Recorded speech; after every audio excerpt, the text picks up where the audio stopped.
Hello everyone, welcome to Astros biology. आज के इस वीडियो लेक्चर में मैं आपको बताऊंगी कि अगर आपने एसपीपीयू पेट एग्जामिनेशन क्वालिफाई करा है तो उसके बाद की जो प्रोसेस है वो क्या है। ठीक है, तो इस वीडियो लेक्चर में मैं आपको आफ्टर एग्जामिनेशन प्रोसेस बताऊंगी। देन उसके बाद आपको कोई भी गाइड को कैसे अप्रोच करना है, देन इंटरव्यू का प्रोसेस कैसे होगा, then proposal preparation, then PhD admission process, और जितने भी आपके डाउट्स या क्वेरीज जो है मैं उनको आंसर करूंगी। Okay, so let's begin. So first of all, congratulations to all the students who have qualified the PET examination.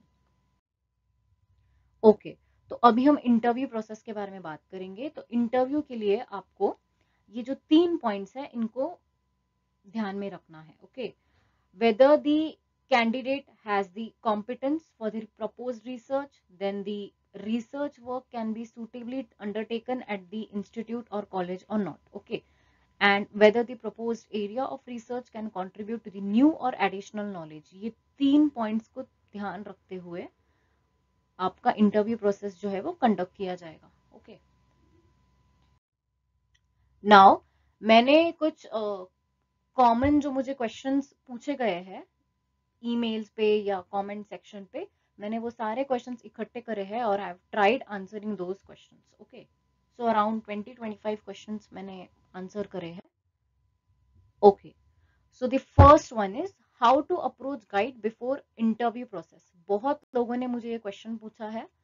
तो अगर आपको किसी, जैसे कि अगर आपको डिपार्टमेंट ऑफ जूलॉजी में से कोई गाइड चूज करना है और वहां से आपको पीएचडी करना है, तो आपको जो है उनकी ऑनलाइन जो वेबसाइट है वहां पे विजिट करना होगा। ठीक है, तो एसपीपीयू पे जाने के बाद आपको डिपार्टमेंट्स वाले सेक्शन में जाके डिपार्टमेंट ऑफ जूलॉजी में जाना है। देन वहां पे फैकल्टी का जो एक अलग सेक्शन है उस पर क्लिक करना है और वहां पे आपको सारे फैकल्टी के बारे में इंफॉर्मेशन मिलेगी। ठीक है, उसके बाद what are the questions asked in the interview. Interview ये काफी ज्यादा नॉमिनल होता है, मतलब इतना कोई ज्यादा स्ट्रिक्ट नहीं होता है। इंटरव्यू में आपको ज्यादातर आपके जो मास्टर्स में आपने प्रोजेक्ट करा है उसके ऊपर आपको 1-2 क्वेश्चंस पूछे जाएंगे। देन आपको इंटरव्यू में सबसे ज्यादा इंपॉर्टेंट जो क्वेश्चन पूछा जाएगा वो है कि आपने किसी गाइड से बात करके रखी है या नहीं। आपने बात करी है तो आप कौन से टॉपिक पे अपना पीएचडी करना चाहोगे या फिर आपका किस टॉपिक पे आपको इंटरेस्ट है। ओके, तो आपको ये सारे क्वेश्चंस पूछे जाएंगे। तो आपको ये एमएससी प्रोजेक्ट के बारे में पढ़ के जाना है। देन आपको एक प्रपोजल रेडी करना है।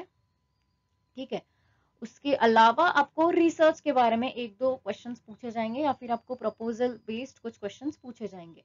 सबसे इंपॉर्टेंट चीज आपको ये याद रखनी है कि अगर आपने किसी गाइड से बात करके रखी है और आपकी गाइड की बात हो चुकी है, तो आपको इंटरव्यू क्वालिफाई होने से या क्लियर करने से कोई नहीं रोक सकता। Okay, how can I change the research centre now. ठीक है, अगर आपको रिसर्च सेंटर चेंज करना है, अगर आपको जो आपका गाइड है वो आपको किसी नए रिसर्च सेंटर से चूज करना है, तो अभी अराउंड 1 मंथ में या फिर एग्जाम्स के थोड़े इंटरव्यू के थोड़े टाइम पहले एक नोटिफिकेशन रिलीज किया जाएगा ऑनलाइन पोर्टल पे। वहां पे आपको नोटिफाई किया जाएगा कि अगर आपको किसी को भी आपको सेंटर चेंज करना है, रिसर्च सेंटर, तो आप कर सकते हैं। ठीक है, तो जैसे ही वो ये एडवर्टाइजमेंट या अनाउंसमेंट होगी मैं आपको नोटिफाई कर दूंगी। Okay, so what is the time gap between the examination and the interview process. तो मैंने ये सारा इंटरव्यू प्रोसेस एंड ये सब करा हुआ है, इसलिए मैं आपको अच्छे से गाइड कर सकती हूँ। तो जैसे कि मेरा हुआ था 2019 में, तो जुलाई में मेरा एग्जाम हुआ था। उसके बाद मुझे नवंबर में इंटरव्यू के लिए बुलाया था। ठीक है, तो ऐसा कुछ टाइम फिक्स नहीं है, बट बोलते हैं कि एग्जाम के अराउंड 2 मंथ्स में या फिर 3 मंथ्स के अंदर अंदर आपको इंटरव्यू प्रोसेस के लिए बुलाया जाएगा। तो उतने टाइम में आपको कोई अच्छा सा गाइड रिसर्च सेंटर चूज करना है और उनसे बात करके रखनी है। ठीक है, how to get the email ID और कॉन्टैक्ट ऑफ द गाइड। जैसे कि मैंने आपको फर्स्ट स्टेप में बताया, आप कोई जिस भी कॉलेज या यूनिवर्सिटी में अप्लाई कर रहे हो आप उनकी ऑनलाइन साइट विजिट करें। ठीक है, ऑनलाइन साइट विजिट करने के बाद आप फैकल्टी के बारे में इंफॉर्मेशन निकाल सकते हैं। एंड सेकेंड थिंग इज आप पर्सनली जाके उनको मिल भी सकते हैं। उनको ईमेल करके आप उनको पूछ सकते हैं कि मैं इंटरेस्टेड हूँ आपके अंडर पीएचडी करने के लिए, तो क्या मैं आपसे आके मिल सकता हूँ? तो वो आपको एक टाइम या कुछ बताएंगे, आप उस अकॉर्डिंगली उनसे जाके मिल सकते हैं। Okay okay. Can I approach 2 guides at a time? Okay.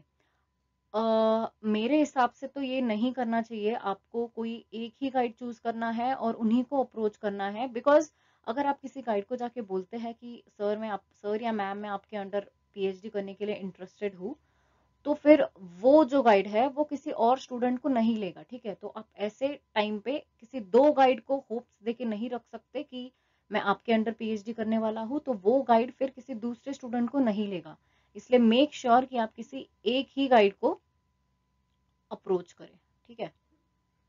Will I be provided travel allowance for the interview process? No, आपको कोई ट्रैवल अलाउंस नहीं मिलेगा। आपके खुद के ही पैसे वगैरह खर्च करके आपको इंटरव्यू प्रोसेस के लिए आना है। How many experts are going to be present during the interview? Around 3 to 4 experts. ठीक है, दो आपके जो है वो सब्जेक्ट एक्सपर्ट्स होंगे। ठीक है, एक तो जो आपके डिपार्टमेंट से एचओडी रहेंगे, देन एक अदर कॉलेज या यूनिवर्सिटी से आपको आए, और एक जो रहेगा वो वीसी थ्रू आपको एक नॉमिनी भेजा जाएगा। ठीक है, और अगर रहा तो उसी डिपार्टमेंट से एक जो ये पेट एग्जामिनेशन का जो मेन हेड है वो इंसान भी यहाँ पे रह सकता है। तो अराउंड 3 to 4, अगर कहीं कहीं कॉलेजेस या यूनिवर्सिटीज में जो आपका गाइड है उन्हें भी इंटरव्यू अटेंड करने के लिए कहा जाता है, तो अराउंड 3 to 4 पीपल उस इंटरव्यू में प्रेजेंट रहेंगे। ठीक है, so what is the amount of fellowship given to the PET qualified candidates? ठीक है, तो सबसे पहली तो ये बात है कि जो भी लोग पेट क्वालिफाइड है बट जेआरएफ क्वालिफाइड नहीं है, वो प्लीज जेआरएफ के लिए प्रिपरेशन करे। ठीक है, क्योंकि पेट की जो फेलोशिप है दैट इज अराउंड 8,000, और ये भी इसके लिए भी कुछ बहुत लंबी प्रोसीजर है ना, ये भी आपको मिलेगी कि नहीं इसकी कुछ श्योरिटी नहीं है। आपको जेआरएफ क्वालिफाई करना है तो जेआरएफ तो आपको पता है 31,000 plus HRA, which is much better than any other fellowship. Okay, तो जिन भी बच्चों का पेट क्वालिफाई है प्लीज मेक श्योर कि आप कोई भी जेआरएफ वाला एग्जामिनेशन या कोई अदर फेलोशिप आप क्वालिफाई करें, जिसके वजह से आपका पूरा पीएचडी में आपको अराउंड 5 years तक आपको वो फेलोशिप मिलता रहेगा। Okay, I am PET qualified and yet to qualify JRF, will I be getting fellowship equivalent to JRF? No, आपको अलग से जेआरएफ का क्वालिफिकेशन चाहिए, तभी तभी ही आपको जेआरएफ मिलेगा। Okay, I was exempted from the examination. My interview will be held on the same day like others. Yes, आपका जो इंटरव्यू होगा वो सेम डे पे होगा जैसे बाकी बच्चों का होगा। सिर्फ आपको एग्जामिनेशन नहीं देना था, आगे का जो इंटरव्यू से लेके आपका एडमिशन तक का प्रोसीजर है वो सारा ही सेम होगा। Okay, do I need to prepare research proposal before appearing to interview? Yes, research proposal अगर नहीं भी बना है तो आपको एक बेसिक आइडिया चाहिए कि आपका एरिया ऑफ इंटरेस्ट क्या है और आप कौन से एरिया पे वर्क करना चाहोगे। ठीक है, अब जैसे मैंने इंटरव्यू के लिए जब अपेयर किया था, मुझे उन्होंने एज सच ऐसे स्पेसिफिक रिसर्च प्रपोजल के लिए पूछा नहीं था, बट उन्होंने मुझे ये पूछा था कि आपको किस टॉपिक में आपको इंटरेस्ट है और आप कौन से टॉपिक में पीएचडी करना चाहोगे। ठीक है, तो मैंने उनको थोड़ा बेसिक आइडिया दिया था, तो उसके बेसिस पे उन्होंने मुझे थोड़े क्वेश्चंस भी पूछे थे। बट ऐसा कोई स्पेसिफिक रिसर्च प्रपोजल नहीं भी हो तो चलेगा, लेकिन अगर आप रिसर्च प्रपोजल रेडी करके जाते हो तो बेस्ट। ठीक है, how do I prepare research proposal, any specific format? तो ये मैं अभी अपकमिंग स्लाइड्स में आपको रिसर्च प्रपोजल कैसे प्रिपेयर करना है उसके बारे में बताऊंगी। ठीक है, what is the fee structure of the PhD programme, ये भी मैं आने वाले स्लाइड्स में आपको क्लियर बताऊंगी। ठीक है, can I change my guide after interview process? ठीक है, अभी अगर आपका इंटरव्यू होता है और इंटरव्यू में आपने बताया कि मैंने ये गाइड से बात कर रखी है, ठीक है, लेकिन समझो आपको इंटरेस्ट है मॉलिक्यूलर बायोलॉजी में और वो जो गाइड है, सपोज आपको इंटरेस्ट है टैक्सोनॉमी में और आपको मॉलिक्यूलर बायोलॉजी में इतना इंटरेस्ट नहीं है, और वो जो गाइड है वो मॉलिक्यूलर बायोलॉजी एरियाज पे काम करता है, मतलब आपका जो एरिया ऑफ इंटरेस्ट है और वो गाइड का जो रिसर्च लैब है वो एरियाज पे काम नहीं करता, तो आपको उस इंटरव्यू प्रोसेस में बताया जाएगा कि इस डिपार्टमेंट में ये सारे, मतलब आपको गाइड के नाम बताए जाएंगे, ये सारे गाइड्स है जो आपको जो एरिया ऑफ इंटरेस्ट है उस एरिया में काम करते हैं। ठीक है, तो आप इन लोगों से जाके मिल सकते हो और देन आप फिर से यहाँ पे आके हमें बता सकते हो कि आपने कौन से गाइड से बात कर रखी है, ठीक है। तो इंटरव्यू के बाद भी आप आपके गाइड को चेंज कर सकते हैं, ठीक है। What if I go to the interview without choosing a guide? तो जैसे कि मैंने आपको बताया, अगर आपकी किसी भी गाइड से बात नहीं हो रखी है और आप डायरेक्ट इंटरव्यू को गए हैं, तो वो जो रिसर्च सेंटर है, वो वहाँ पे जो लोग मतलब कमिटी बैठी है आपका इंटरव्यू लेने के लिए, वो लोग आपको सजेशंस देंगे कि इस रिसर्च सेंटर में ये सारे जो लोग हैं, मतलब ये सारे जो फैकल्टी है, उनका ये एरिया ऑफ इंटरेस्ट है जैसा कि आपका है। तो आप इन सारे फैकल्टी से आप बात कर सकते हैं और फिर आप हमें बता सकते हैं कि आपको किसके अंडर पीएचडी करनी है, ठीक है।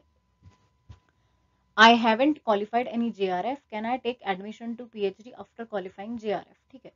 तो आप एक काम कर सकते हैं, आप ये इंटरव्यू दे सकते हैं। इंटरव्यू के बाद आपको आपके गाइड से बात करनी है, उन्हें आपको बताना है कि सर और मैम, मैं अभी जेआरएफ के लिए प्रिपरेशन कर रहा हूँ।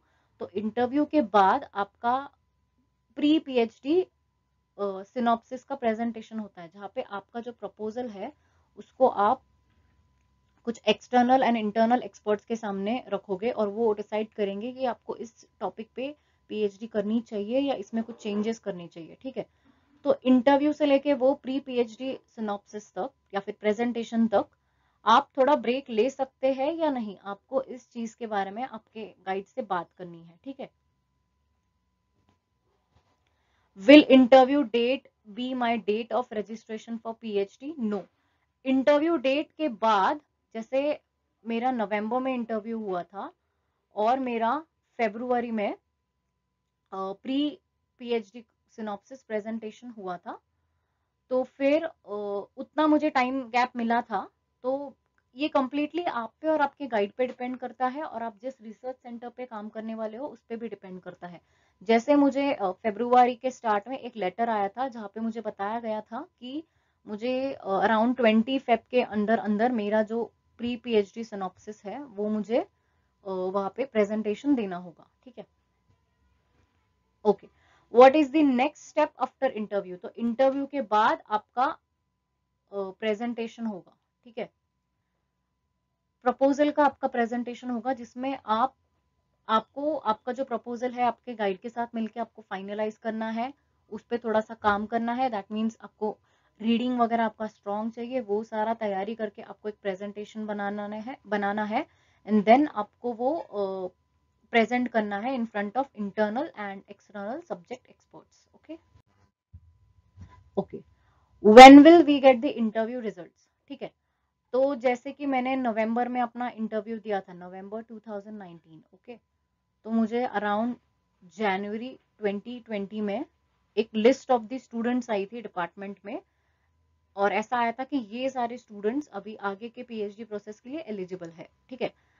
बट इंटरव्यू रिजल्ट्स की आप टेंशन ना ले, जितने भी लोग इंटरव्यू देते हैं ऑलमोस्ट सभी का सिलेक्शन हो जाता है। बस कुछ ही ऐसे बच्चे होते हैं जो आइदर इंटरव्यू को आते नहीं है या फिर उनका फिक्स नहीं होता कि मुझे किस गाइड के अंदर काम करना है, ठीक है। उनके लिए एक सेकेंड इंटरव्यू प्रोसेस फिर से रखा जाता है, तो आपको इस चीज का वरी करने की जरूरत नहीं है। बट ड्यू टू ये कोविड पैंडेमिक एंड एवरीथिंग, अभी का जो क्या कंडीशन होगा वो बता नहीं सकते, तो आई वुड ऑलवेज सजेस्ट कि आपको इंटरव्यू अटेंड करना है, आपको किसी भी हालत पे इंटरव्यू मिस नहीं करना है, okay. What if my proposal get rejected? ठीक है, पूरी तरीके से आपका प्रपोजल रिजेक्ट नहीं होगा, आपको बस थोड़े बेटर आइडियाज दिए जाएंगे कि इसमें आपको ये पॉइंट्स या ये टॉपिक्स को आपको आपका जो ये ऑब्जेक्टिव है आप इसको थोड़ा मॉडिफाई कर सकते हैं, ये सारी चीजें आपको करेक्शन की बताई जा सकती है। बट इंटरव्यू में आपको ज्यादातर प्रपोजल के बारे में इतना करेक्शन एंड ऑल नहीं होगा। ये जो प्रपोजल रिजेक्शन या करेक्शन जो भी है, ये सारा आपका जो प्रेजेंटेशन होगा आफ्टर इंटरव्यू प्रोसेस, उसमें सारा देखा जाएगा, ठीक है। अभी आपको एक बेसिक आइडिया बतानी है उनको कि मैं इस एरिया पे काम करना चाहूंगा। Okay, can I do job along with PhD? अभी ये जो पॉइंट है, अगर आप जेआरएफ क्वालिफाइड है फिर तो कंप्लीटली नो, ठीक है। अगर आप जेआरएफ क्वालिफाइड है तो आपको जॉब करने की जरूरत भी नहीं है। लेकिन अगर आपका जेआरएफ नहीं है तो ये चीज जो है ये कंप्लीटली आपके गाइड पे डिपेंड करती है, ठीक है। कई बार गाइड आपको 2 या 3 घंटे का कोई पार्ट टाइम जॉब वगैरह करने को अलाउ कर सकते हैं, बट बहुत सारे गाइड्स ऐसे होते हैं जिन्हें फुल टाइम पीएचडी स्टूडेंट्स चाहिए होते हैं, तो वो मे भी आपको मना कर दे कि नहीं आप जॉब नहीं कर सकते हैं, आप जेआरएफ के लिए प्रिपरेशन करो और जेआरएफ क्वालिफाई होने के बाद आप जेआरएफ को एक्टिवेट कर दो, ठीक है। Okay, what if I am not able to clear the interview, will I have to appear for the examination again? नहीं, ये जो एग्जामिनेशन हुआ है इसकी वैलिडिटी अराउंड 1 to 2 years रहती है। तो अगर आपका पहले इंटरव्यू नहीं क्लियर होता है तो आप आई गेस आपको फिर से एक चांस दिया जाएगा इंटरव्यू में अपियर होने के लिए, और तब तक आपको किसी गाइड से बात करके रखनी है, प्लस आप कौन से एरिया पे काम करना चाहोगे वो सारा डिसाइड करके रखना है, ठीक है। तो मोस्टली तो इंटरव्यू क्लियर नहीं होगा, ऐसे होगा नहीं, बट अगर इंटरव्यू के दिन आपका ऐसा होता है कि आपने किसी गाइड से बात नहीं कर रखी है या फिर कोई रीजन की वजह से आप इंटरव्यू नहीं दे पाते हैं, तो मे बी वो आपको सेकेंड चांस दे, सेकेंड इंटरव्यू का चांस दे। जैसे हमारे टाइम पे एक इंटरव्यू हुआ था नवंबर, जो मैंने दिया था नवंबर 2019 में, और एक इंटरव्यू 2020 में भी हुआ था फॉर ये स्टूडेंट्स जिन्होंने 2019 में एग्जाम दिया है, ठीक है। बट एवरी टाइम ऐसा होगा कि नहीं पता नहीं है, तो आप मेक श्योर कि आप ये इंटरव्यू अटेंड करें। Okay, where will I get to know about the number of vacancies in a research centre, ये बहुत इंपॉर्टेंट पॉइंट है, ठीक है। यूनिवर्सिटी के वेबसाइट पे जो SPPU पेट का पोर्टल है, वहां पे आपको एक तो गाइड वाइज आपको नंबर ऑफ सीट्स का पता चलेगा और एक research centre wise number of seats का पता चलेगा। आपको वो सारे PDF अच्छे से एनालाइज करने हैं, और वहां पे आपको कौन से रिसर्च सेंटर में कौन से गाइड के अंडर कितने वैकेंसीज है वो आपको सब पता चल जाएगा। और गाइड वाइज जो है उसमें अराउंड 3 PDFs उन्होंने रिलीज करे हैं जहाँ पे आपको guide wise number of vacancies के बारे में पता चलेगा, ठीक है। अगर आपने अभी रिसर्च सेंटर चूज कर लिया था एग्जाम के पहले और अभी आपको पता चलता है कि किसी दूसरे रिसर्च सेंटर पे ऐसा गाइड है जिसके अंडर आपको काम करना है, तो जब भी नोटिफिकेशन आएगा आपका रिसर्च सेंटर चेंज करने का, तभी आप वो नए रिसर्च सेंटर्स का वहां पे डाल सकते हो, ठीक है।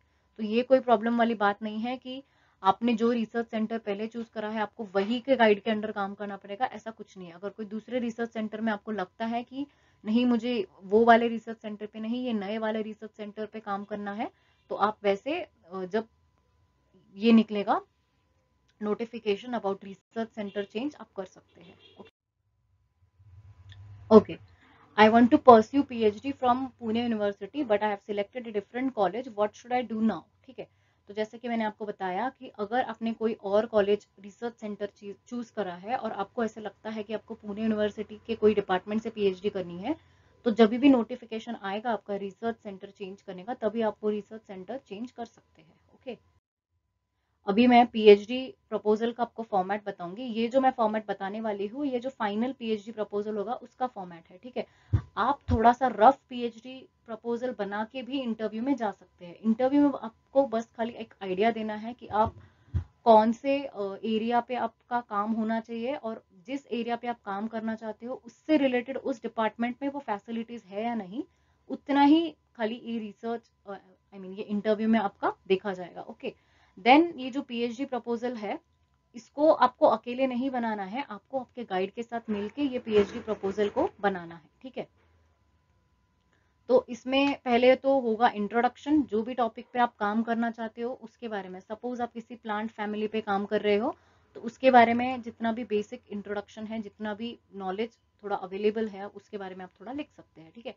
देन उस चीज से रिलेटेड या उस टॉपिक से रिलेटेड बैकग्राउंड में क्या स्टडी या फिर क्या पहले काम हो चुका है, ठीक है, उसके बारे में आपको थोड़ा रिव्यू ऑफ लिटरेचर में लिखना है। यहाँ पे आपको बहुत सारे रेफरेंसेस भी इंक्लूड करने होंगे, ठीक है।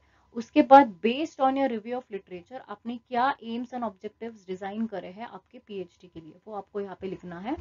उसके बाद वो एम्स एंड ऑब्जेक्टिव्स पूरे करने के लिए आप क्या मेथोडोलॉजी यूज करेंगे, ठीक है। इंटरव्यू के टाइम पे ये सारी चीजें अगर डिटेल में ना भी हो तो चलेगा, आपको बस एक बेसिक आइडिया होना चाहिए कि आप कौन से एरिया पे काम करना चाहते हो, ठीक है। ये जो मेथोडोलॉजी वगैरह है ये सारा आपको आपके गाइड के साथ मिलके बनाना है, ठीक है। मेथोडोलॉजी के बाद आपको प्लान ऑफ रिसर्च में लिखना है। प्लान ऑफ रिसर्च में आपको ये मेंशन करना है कि आपका जो फर्स्ट ईयर है, ठीक है, उसमें आप कितने ऑब्जेक्टिव्स अचीव करेंगे। देन आपका जो सेकेंड ईयर ऑफ पीएचडी है उसमें आप कौन से ऑब्जेक्टिव्स अचीव करेंगे। आपका थर्ड ईयर है उसमें आप क्या क्या करेंगे। तो आपको ये सारा जो चीज है एक टेंटेटिव, आपको जो आपके ऑब्जेक्टिव्स है उसको डिस्ट्रीब्यूट करके आपको बताना है कि इतने इतने ईयर में आपका ये सारे ऑब्जेक्टिव्स अचीव हो जाएंगे। ठीक है, ये आपको प्लान ऑफ रिसर्च में लिखना है। देन आपका जो एक्सपेक्टेड आउटकम्स है वो क्या होंगे आपके रिसर्च से, उसके बारे में आपको मेंशन करना है। देन आपका जो काम होगा उसका क्या सिग्निफिकेंस होगा, उससे क्या बेनिफिट होगा लोगों को, ठीक है, उसका आपको लिखना है। देन आपको एट द एंड जितने भी आपने पॉइंट्स लिखे हैं उसके आपको रेफरेंसेस लिखने हैं। ठीक है, तो ये जो पीएचडी प्रपोजल का फॉर्मेट है अराउंड 8 to 10 पेजेस होना चाहिए। ठीक है, आप इंट्रोडक्शन अराउंड 1 to 2 पेजेस का लिख सकते हैं, रिव्यू भी आप अराउंड 1 to 2 पेजेस का लिख सकते हैं, AIIMS and objective around half page का इनफ है। देन मेथोडोलॉजी जो है आप अराउंड मेथोडोलॉजी जो है वो आप अराउंड 3 to 4 पेजेस का लिख सकते हैं। देन प्लान ऑफ रिसर्च के लिए आपका हाफ पेज इनफ है। देन एक्सपेक्टेड आउटकम्स के लिए भी एक जो पैरा है वो इनफ है। ठीक है, देन सिग्निफिकेंस के लिए भी एक पैराग्राफ जो है वो इनफ है, और रेफरेंसेस के लिए आप 1 to 2 पेजेस में लिख सकते हैं। ठीक है, तो ये है आपका बेसिक पीएचडी का प्रपोजल फॉर्मेट। इसमें आप थोड़े से मॉडिफिकेशंस कर सकते हैं, ऐसा जरूरी नहीं कि वो ऐसे ही हो, बट अगर ये सारे पॉइंट्स इंक्लूड करते हो तो बेनिफिशियल रहेगा। ठीक है, अभी मैं पीएचडी के फी स्ट्रक्चर के बारे में बात करूंगी। तो आपका इंटरव्यू होने के बाद और आपका प्री पीएचडी जो सिनॉप्सिस का जो प्रेजेंटेशन होगा उसके पहले आपको ये रजिस्ट्रेशन फीस पे करनी है, विच इज अराउंड 1000 रुपी। ठीक है, आपका जो एनुअल फी होगा वो अराउंड 20 to 25,000 होगा। तो मैंने अभी रिसेंटली अपने फर्स्ट ईयर की फीस भरी है, वो अराउंड 15,300 एंड कुछ थी। तो मैंने आपको ये एवरेज फी बताई है। ठीक है, तो अगर आपका प्रोग्राम 5 ईयर का है तो 5 into 20,000 इज अराउंड 1 लाख रुपी। ठीक है, तो अराउंड 1 लाख रुपी आपका फीस होगा। और ये जो एक्स्ट्रा है ये आपको पूरे जो आपका पीएचडी कोर्स है उसमें एक ही बार आपको पे करना है। तो आपको ये मतलब ये आपका इतना पैसा खर्च हो सकता है आपके कोर्स वर्क के लिए, देन आपका सिनॉप्सिस सबमिशन के लिए, देन आपका वाइवा के लिए, then postal charges, then thesis submission etcetera etcetera, जितनी भी ये एक्स्ट्रा चीजें रहेगी आपकी पीएचडी में उसमें आपके अराउंड 35,000 लग सकते हैं। ये वंस होगा इन 5 years। ओके, तो टोटल एस्टिमेट जो होगा मतलब आपको पीएचडी करने के लिए अराउंड 1,40,000 to 1,50,000। अब मेक अ नोट कि मैं जो ये सारा फीस स्ट्रक्चर बता रही हूँ ये सिर्फ लाइफ साइंस स्टूडेंट्स के लिए है। बाकी कॉमर्स एंड आर्ट्स वगैरह जो अदर ये है वहां पे आपका वेरी करेगा फीस स्ट्रक्चर। ठीक है, तो ये लाइफ साइंसेस के लिए बता रही हूँ। एंड जो बायोटेक्नोलॉजी है या बायो इंफॉर्मेटिक्स है उनका भी थोड़ा जो फीस स्ट्रक्चर है वो वेरी कर सकता है। ठीक है, और अभी मैं आपको थोड़ा सा जेआरएफ एंड एसआरएफ के बारे में बताऊंगी। ठीक है, तो टोटल आपका जो पीएचडी का खर्चा है वो अराउंड 1,40,000 to 1,50,000 हो सकता है। थोड़ा ज्यादा भी हो सकता है, थोड़ा कम भी हो सकता है, ये थोड़ा एवरेज बताया मैंने। ठीक है, तो अगर आप जेआरएफ क्वालिफाइड है, ठीक है, तो आपको जेआरएफ प्लस एचआरए वो मिलेगा around 38,440 which is 31,000 plus HRA. ठीक है, तो 2 साल के लिए आपको जेआरएफ मिलता है, तो 38,440 इंटू 24 होता है आपका 9,22,560। ये मैंने 2 साल का बताया। ठीक है, उसके बाद थर्ड ईयर से लेके 5th ईयर तक आपको एसआरएफ मिलता है। SRF plus HRA is 43,400 into 36 that is 3 years। ठीक है, तो टोटल होगा 15,62,400। ठीक है, तो ये मैंने एसआरएफ के हिसाब से बताया है विच इज 35,000 प्लस एचआरए। ठीक है,